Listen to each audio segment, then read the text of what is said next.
The Natalie Fort Show is sponsored by MTN, Absa Bank Ghana, Dogtas Exclusive, Movenpick Ambassador Hotel, supported by Mahalia Collection, Crazy Daisies, The Club G100, Self Search, Weller Dazzles, Beldale Artistry, Infonifier.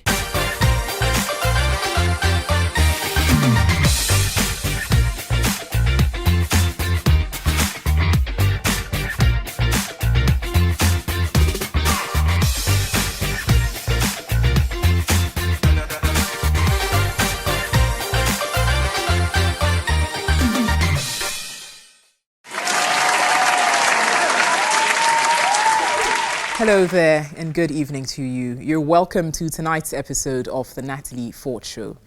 This evening I'm so excited to be sharing with you the story of Edward Asari, whose journey from Dawetrim in the eastern region to becoming one of Ghana's leading social media experts is sure to inspire you. Take a look.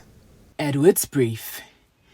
On 10th July 1993, Edward Asari was born to Eric and Mary Asari, both farmers. Growing up in the village of Dawetrim in Ghana's eastern region, he was raised to be a maestro of manning the cassava, beans, and maize farms. But deep down, Edward wanted more than to work as a farmer.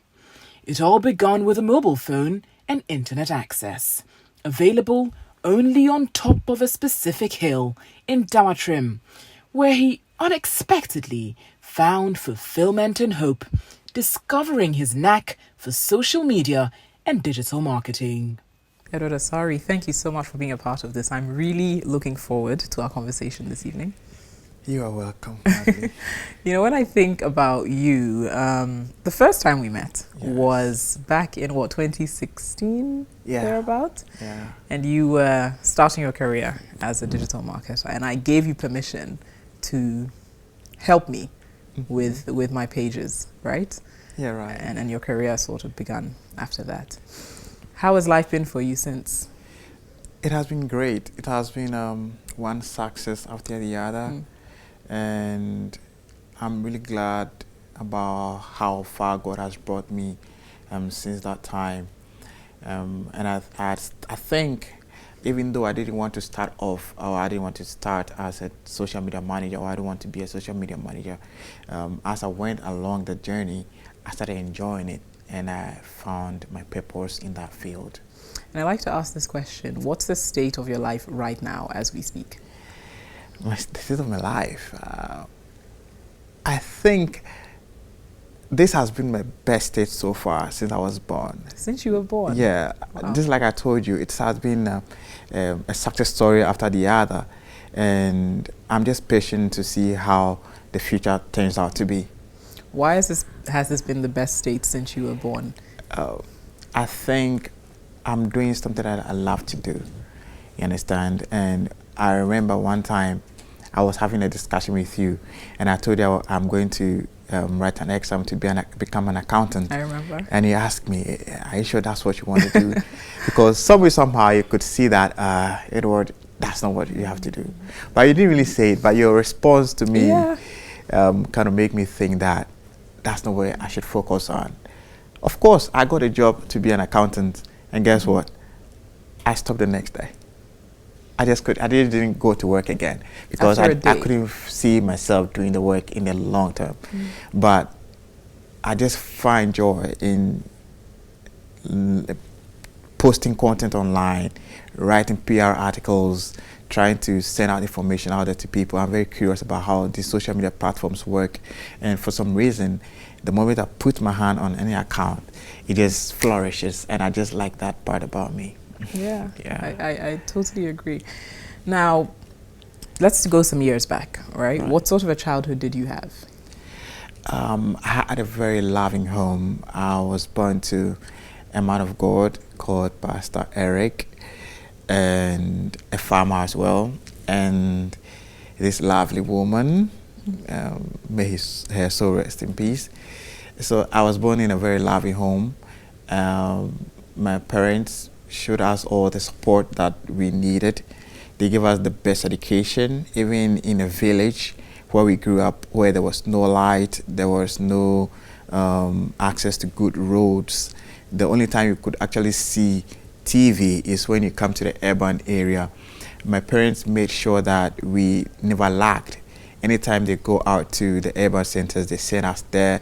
My father will organize classes for us to make sure that we get the best of education, just like those staying in the cities. So that has been my life, and I'm really grateful for said parents. I can't tell where I would be without them.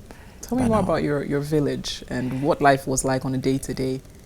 I would never imagine. Yes. So please let me share that experience with you. What was it like? I'm going to paint a picture of how the places to you. So we are about 1,000. We've been in thousands. You know, it's a very small village. It is linear in nature. So from one house you move to the next one. So everybody has built their house in their just like that. Everybody knows everybody. Okay. Like I could mention the name of everybody in the village, one after the other.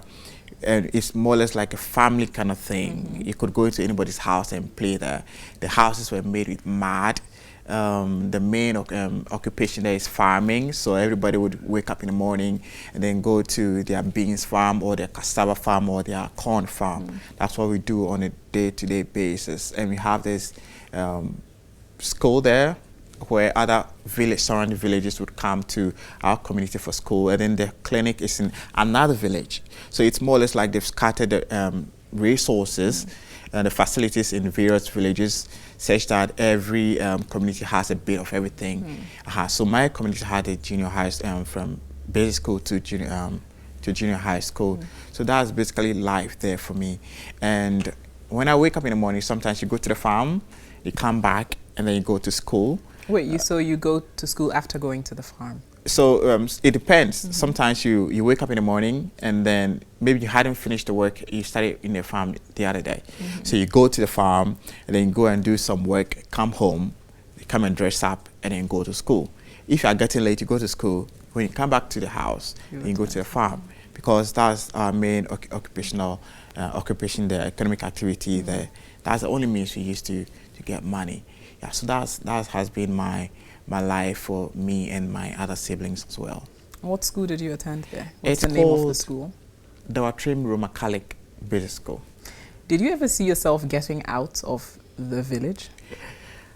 So I would say that the life I'm living now is a vision of my father. You know, when we were in the village, I told you the only times we get to see light or we get to see urban activities when we actually leave the village. So my father would sometimes send us out, bring us to Accra. The teachers, you know, when these teachers who come to teach in the villages, he gets some of them to teach us. I could remember the first time I took a train, one of those teachers who was actually teaching me sent me to his hometown in Suhum, and then we took a train from Suhum to Accra just to have an experience. So yeah, that has been my the only times you get to experience city life. So me moving from the village to the city Accra here was my dad's vision, such that he planned that when you start school from basic school, when you get to class 6, he'll bring you to Accra to come and have your junior high school, so you could be able to go to one of the best high schools, and then you could have a better life, because he couldn't have that. So in my mind, I was just waiting for my turn to get to basic 6 and then get to come to Accra to come and have my junior high school education. And at the time you were growing up, did you appreciate your childhood, or do you appreciate it more now? I think everything was for a reason. You see, the more I grow, the more everything becomes clear to me. It makes sense that I was supposed to have that childhood. You understand? I'm a very spiritual person, and I believe that nothing happens for a reason. So I think that it was necessary. If I hadn't had that childhood, in fact, I was unemployed at the point. You know that. I do. And I was looking for jobs everywhere. But because of the upbringing I had in the village, where you just don't sit down and wait for things to happen. I just keep doing everything. You understand? in the village where sometimes you go to the farm and then you have to go and you have to go and harvest cocoyam to come and eat, and you're not finding some at this spot. You just keep going, searching the bush to find it to come and cook and eat, you understand? So that kind of mentality gave me some form of tenacity, always trying to figure something out, even if it is doing something for free, because I believe that I have something to offer, and then the only way for me to get to the limelight is when I make people see what I can do.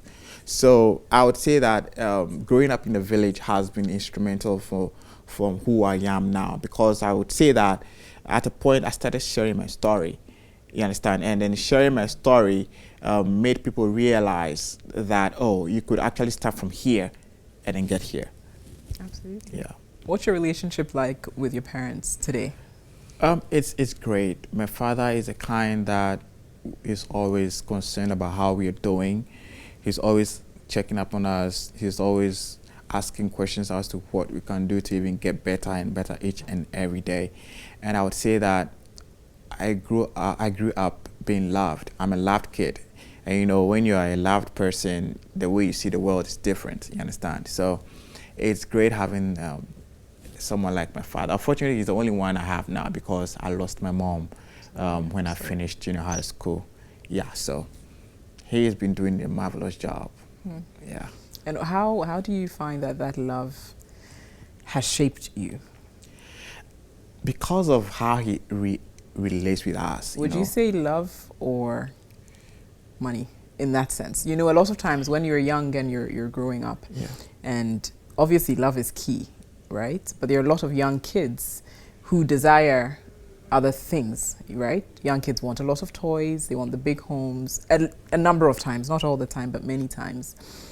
Did you find yourself ever desiring that as well, or ever feeling like you'd have wanted to be a child who had as much in that sense, material-wise? Well, you know, when I was growing up in the village, right, I always saw my father, or I always see my father to be this hero.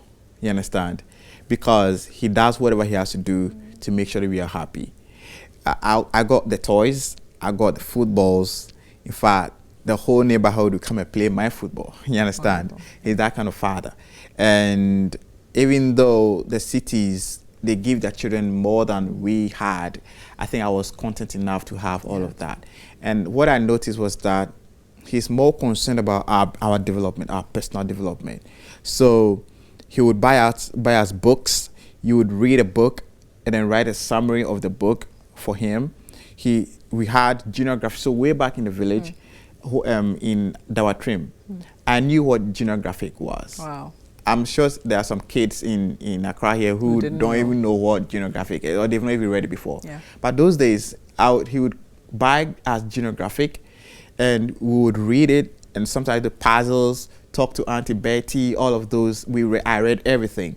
So I would say that the kind of content or the copies I'm writing for my social media posts right now are all coming from that. Now I write PR articles, I send it to Graphic, PNFT, Ghana Web, and I'm posting all of them there, and I have my own blog. So I think all of that training was even more valuable than having a toy or a PS4. So tell me about when you PS4, when you then left home and you were starting school at senior high school in Accra. Yeah. Right? What was that process like? Well, so when I came to Accra somewhere in 2005, 2006 to have my junior high school education. I wrote my entrance exam at GHOne International School, and I was sent to the very last class. We had 6 classes in all, and I wasn't comfortable being in the last class. They would mock at you, nobody rated you. So I tried, I went to the 3rd class, and I went to the 1st class, and then I had been there till I finished GHOne International School. And then I went to Accra Academy, you understand? I wanted to read science, but I was given business, you know, and I would say that it was worth it. Sometimes you feel it's a loss, but God had other plans.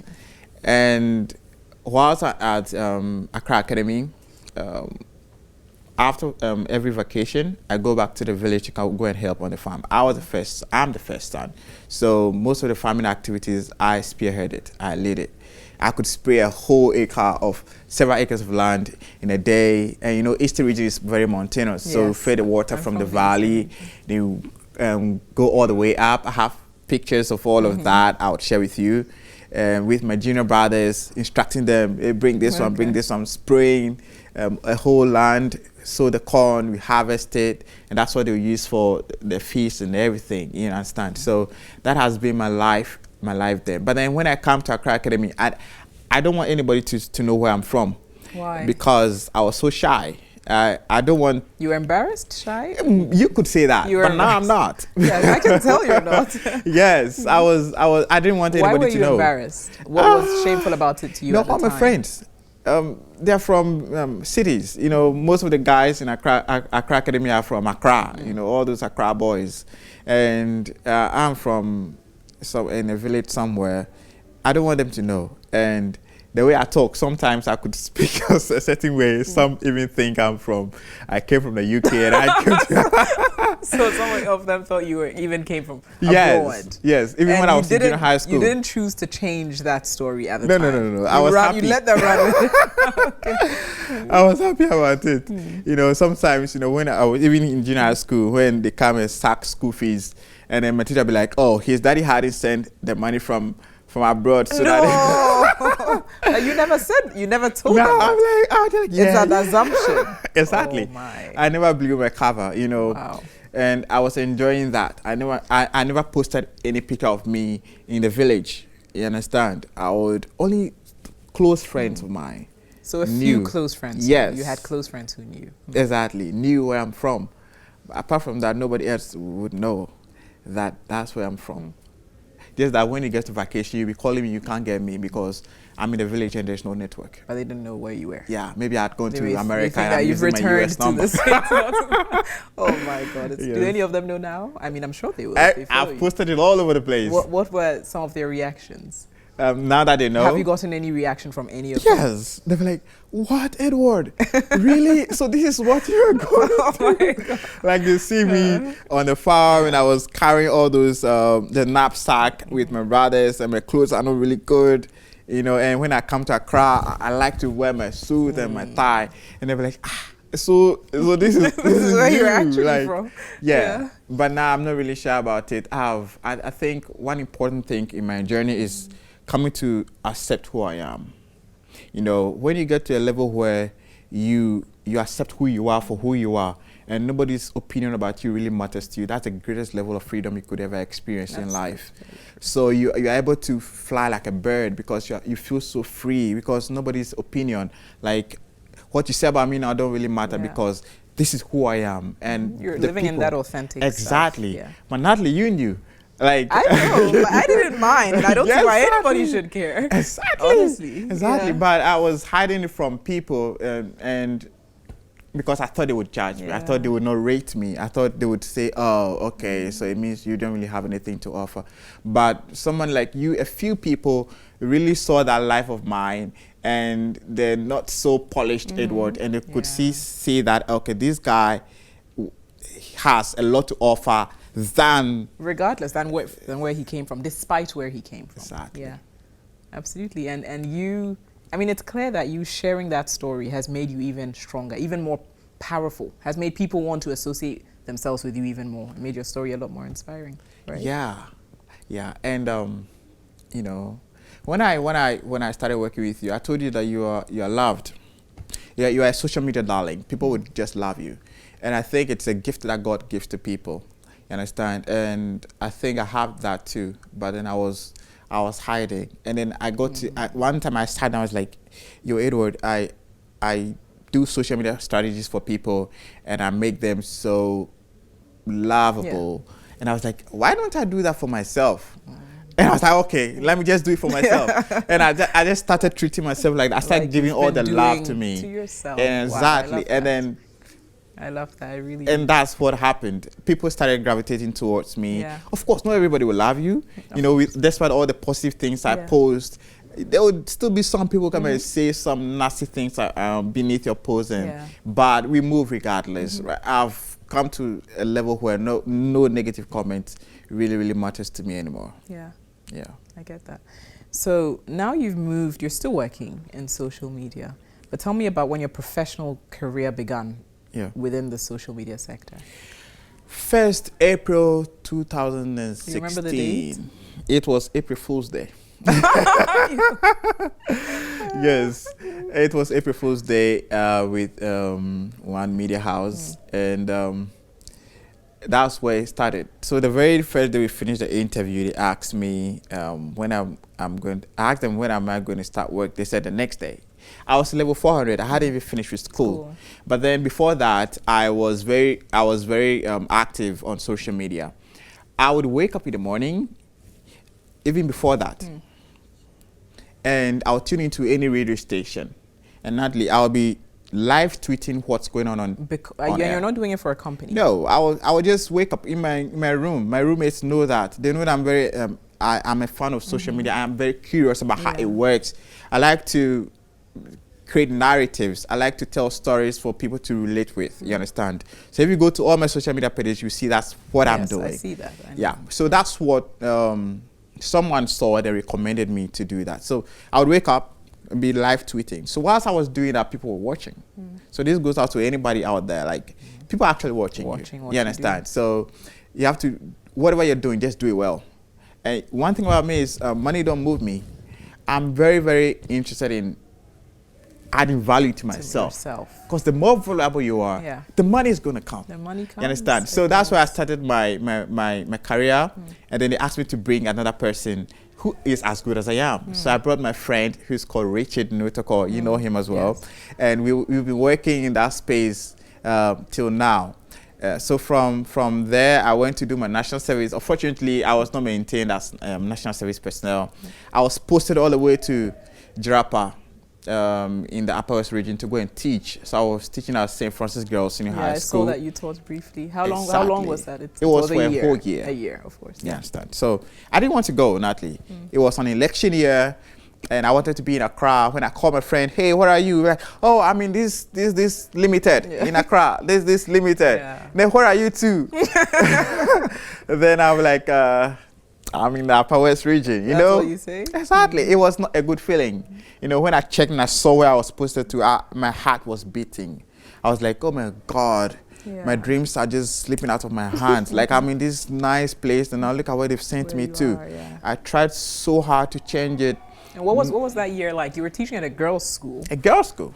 You know, so when I was going there, you know, some of the advice is like, go and be careful, these are girls. But hey, thank God, morality is not an issue for me. So when I got there, I just did what I got to do. I taught the girls like I would teach my own sisters. You know, I taught them even things beyond economics. I was teaching them how to write CVs. I was teaching them how to do presentations, because I want to leave the school. I want to make sure that one day, if a minister is going to come out of that school, she would point back and say, oh, Edward Asari one time taught me. And I'm very glad right now they are in the universities all over the country, University of Ghana, KNUST, UPSA, some of them send me messages. I see how they are doing well, and how they're also trying to use social media to, you know, expose their abilities. And I'm really, really happy about all of that, even though I didn't want to go there in the beginning. And it's at how old are you, Edward? I'm 28 years old. 28, so at a relatively young age. Yeah, the years are really running so fast. You're not the only one who feels that way. But yes, at quite a young age, you've made quite a huge impact. And what I love as well, and what I recently saw on your social media, you used to put up these pictures of yourself commuting to work. So you'd take a selfie, and you're seated in a bus, which we call a trotro, and proudly posting it up on LinkedIn. I'm like, wow, I asked myself if I would have had the boldness to do that, but it's inspiring. And then recently I saw on your Twitter or LinkedIn, either one of them, and you put up a selfie of yourself, and this time it wasn't a trotro, it was a car and you're finally driving. And I saw the comments and they were beautiful. Why was it so important for you to send that message of yourself in a trotro and take selfies of yourself in a trotro, and now in your own vehicle? Why was it so important? Well, before I even get there, Natalie, you know I love pictures. I know. Yes. Like every moment I get, I said, let's take a picture. You used to tell me to take a lot of pictures. Yeah, let's take pictures. And all of those pictures I was taking, I never posted any of them. I have a Google file. I put everything there. So for some reason, see, that's what I'm saying. This life is not just, it's a spiritual thing. For some reason, I keep all of them there, and I know that, okay, this is what I tend doing with them, but maybe that wasn't the right time. So it got to a point, I started releasing the pictures one by one, you understand? So I started telling my story. So for me, this social media thing I'm living, it's just like I'm living a normal life. I'm just living my own life. This is what I want to do, you understand? I'm just telling my own story. So the point where I got the courage to start posting my pictures, regardless of how bad or how demeaning or people might think it is, was when I got to that freedom stage of accepting who I really am and accepting my background, where I'm from, my roots. When I got to accept it, then I got the courage to be posting all of that, regardless of what happens. You understand? So I don't want the stage where I make it big and I now start showing people what it is like. I want to be like, I want my life to inspire others. I want them to see the path. So that if you're having a low moment right now, you know that one day, you're not going to be there forever. Yeah. You're not going. That's so inspiring. Which is, I mean, you find a lot of young people on social media looking at where people are now, their big houses today, their fancy cars today. But it wasn't always that way, right? And that's what you have to show, show the whole journey. Exactly. We're going to be talking to Edward a lot more about self-acceptance, his purpose, and what he's doing today and what he's looking to do in the near future. Stay with us here on the Natalie Ford Show.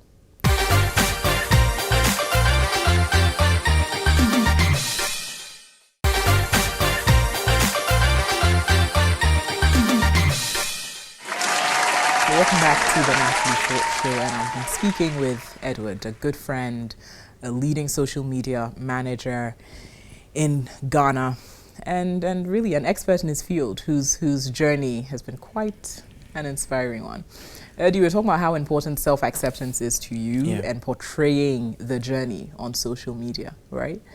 Now, what do you feel like your purpose is in life, and what do you want to leave? What message do you want to leave behind? Okay, so I think in the beginning, I used to suffer imposter syndrome. When everything was becoming so real and then people started getting to know me, I was thinking, hey, what if this is just a phase, like it's gonna just go away? You understand?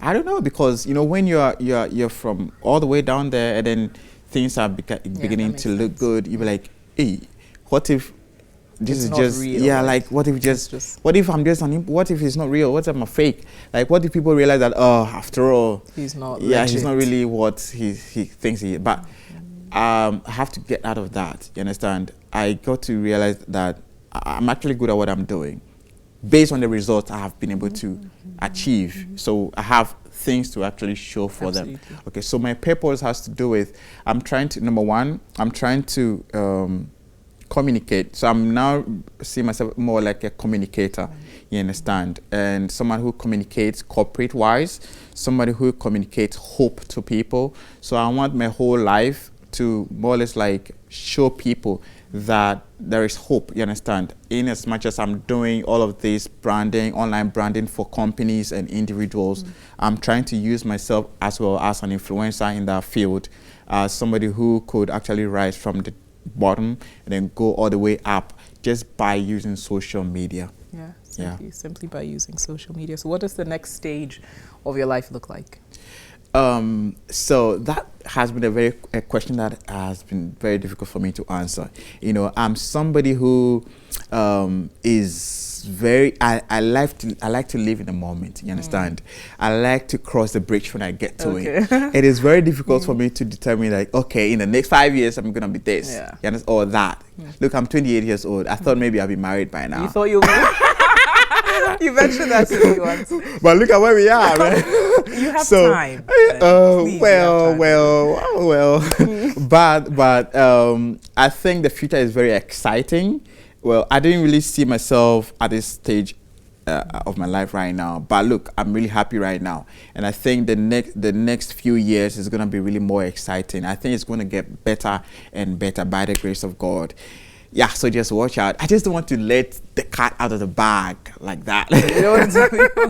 You understand? Yeah. Yeah. And what about marriage and a family one day? Well, we see what the Lord Is can it top do. on your mind? Well, it's very important. Family matters to me a lot. You know, I'm a family person, so it's something that I would want to do someday, maybe soon. We'll see. Yeah. We'll see what happens. We'll see. Edward Asari, thank you. Thank you You're so welcome. much for being a part of this, for sharing your story. I could listen and listen and listen because I think you have an incredible story. So thank you. Thank you for being you and for putting out hope. Right? Thank you. Yeah. Thank you. Thank you so much. You're watching the Natalie Fort Show. We've got a game next, and I'm going to be playing that with you. On our fantastic segment, we're going to be playing Never Have I Ever with Edward Asari, so stay with us.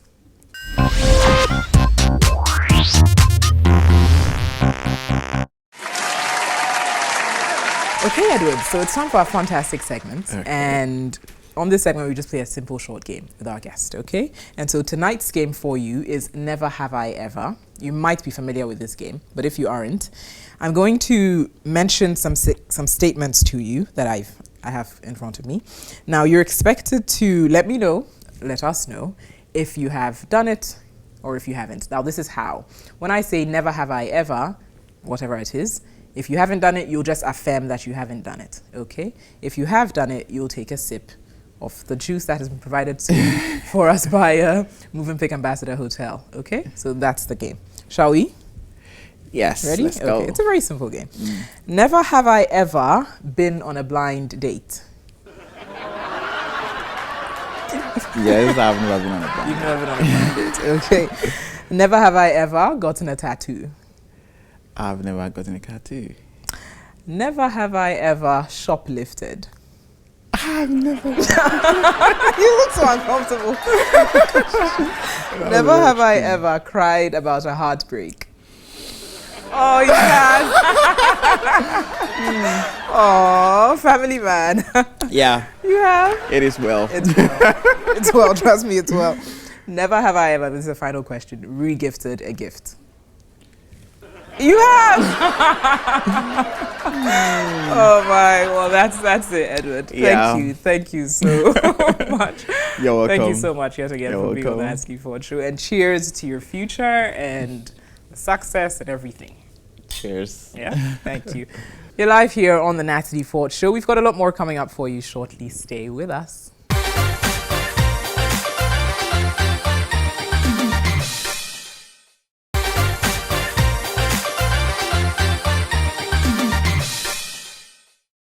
You're watching the Natalie Fort Show. Now, every week, with the support of Absa Bank, we get to showcase incredible women who are doing remarkable things in our community and the world at large. That's next on Star Woman.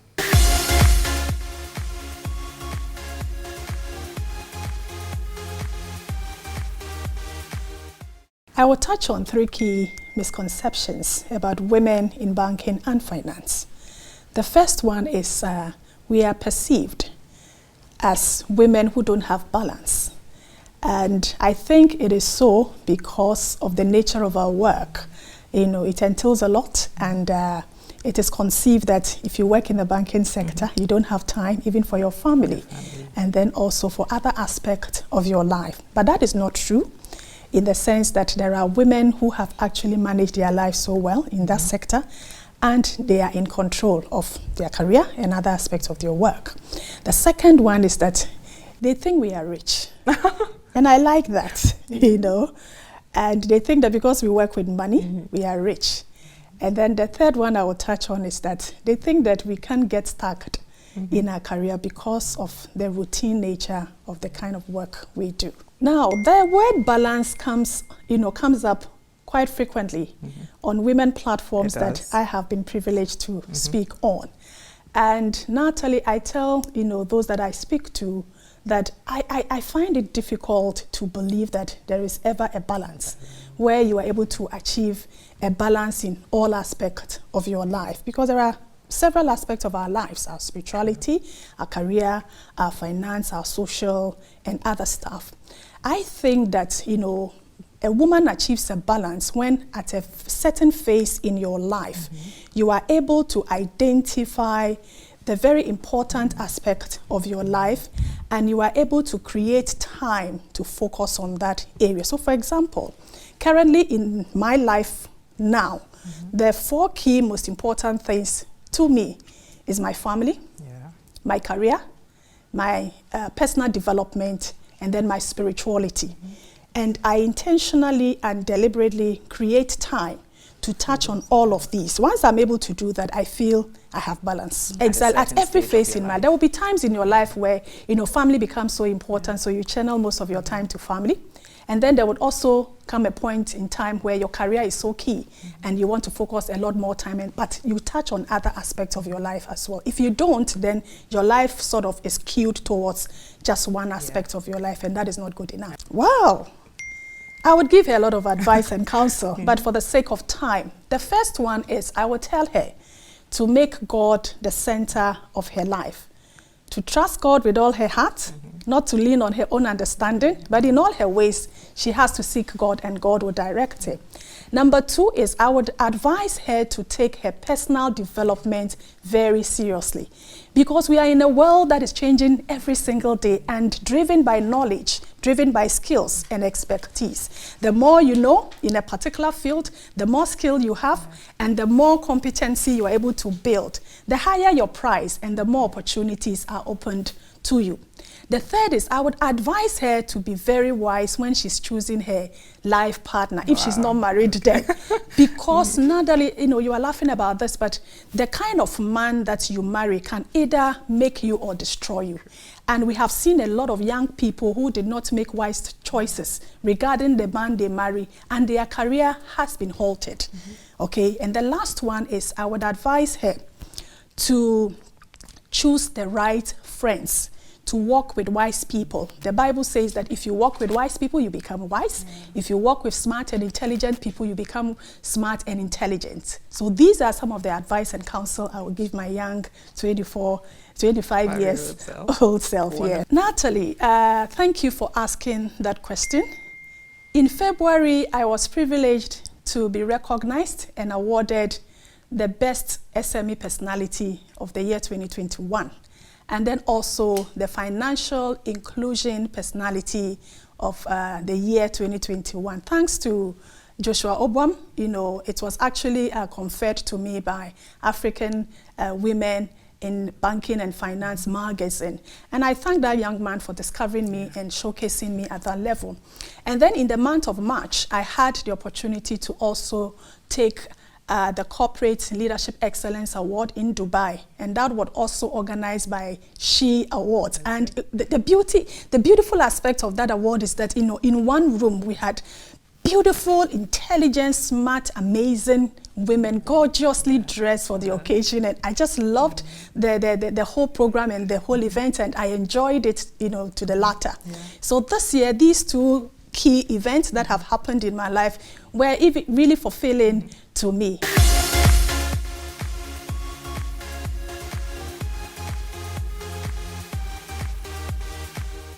I hope you enjoyed that incredible story from our special lady on Star Woman.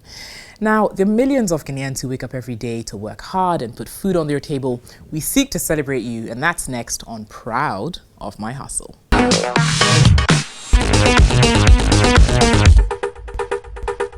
Young women, yes, me started GHOne since 94 na me huna dear. Up to 2003 I'm a poor me home. 2003, 4, 5, 6 na me GHOne. Me one class so me GHOne. But it happened after I lost my dad. I didn't learn one job. The same time I'm an auto electrician, full wiring, I can do it. At the same time also, if your engine break also, I can do overhauling. And I touch with the gas also. I can do a lot. But now, no, the reason why I choose gas, my doctor decided that I should stop the electrical side because of the wiring. No. If I touch the wire, you have to check it and see the color of the wire. But if you see the color of the wire, tell me, I know that wire. Finish. If you show me that this is black, white is passing inside the black, I know that wire. Yes. And I know type of the grounding wires too.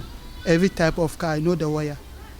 Yes. So the doctor said that I should stop working with the wiring now because of the wires are too small. Yes. So I decided to hold the gas now because of my junior brothers also to get some work to do. So if you bring your car here, if it is gas problem, I will do it. But if it is fitting, I'll call one of my brothers to come and check it. But if I travel there, I will not call everybody. I have to done the thing there before I brought the car. So most I did all this trade work, on travel. If I travel, go far, because I cannot send you to come and pick other mechanic to add with. So I have to do everything before I'll move that place. I doesn't have children, but I have siblings. My dad, before he died, left us 4 children. Yes, 3 boys, 1 girl. So they are the family that I have. And I'm the firstborn too. I'm not married. No, I'm not married.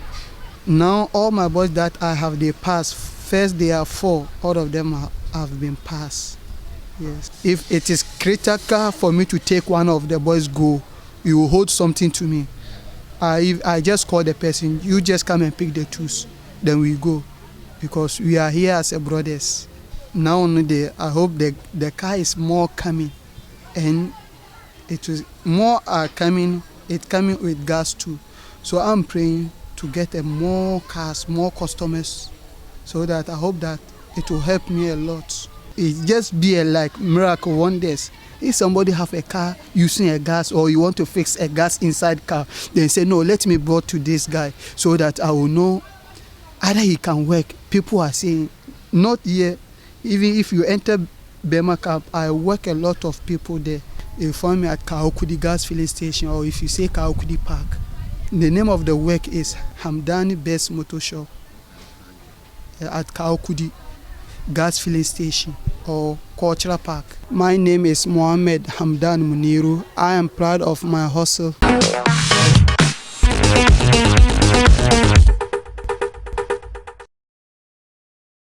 Thank you so much for making time to watch the Natalie Fort Show this evening. I hope you enjoyed our conversation with Edward Asari, sharing his story from his village in the eastern region to becoming one of Ghana's leading digital marketers. It inspired me, and I hope it inspired you too, as well as all our various segments here on the Natalie Fort Show. A special thank you to our sponsors and supporters for making this show possible, to MTN Ghana, Absa Bank Ghana, as well as the Move and Pick Ambassador Hotel for providing us with your space for this recording. Special thank you to Weller Dazzles, as well as Crazy Daisy. I'm Natalie Fort. Thank you so much for watching the Natalie Fort Show this evening. We've got a lot more for you next week right here on GHOne Television at 7 p.m. Have a lovely night.